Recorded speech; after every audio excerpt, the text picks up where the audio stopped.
CNG refuelling স্টেশনে দাউ দাউ করে জ্বলছে আগুন। চোখের সামনেই পুড়ছে বাস, সিএনজি চালিত অটোরিকশা। ফায়ার সার্ভিস জানায়, বৃহস্পতিবার ভোর ৫টার দিকে ঢাকা সিলেট মহাসড়কের হবিগঞ্জের নবীগঞ্জ উপজেলার আউশকান্দি এলাকায় একটি যাত্রীবাহী বাস গ্যাস নেয়ার সময় হঠাৎ আগুন লাগে। মুহূর্তেই পাশে থাকা কয়েকটি সিএনজি চালিত অটোরিকশায় তা ছড়িয়ে পড়ে।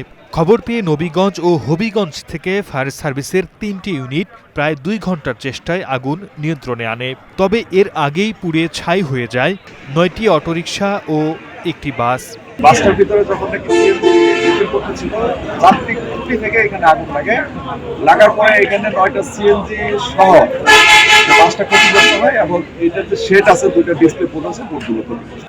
এ ঘটনায় রিফুয়েলিং স্টেশনের এক কর্মচারী আহত হয়েছেন। তাকে সিলেট ওসমানী মেডিকেল কলেজ হাসপাতালে ভর্তি করা হয়েছে। Desk report, star news.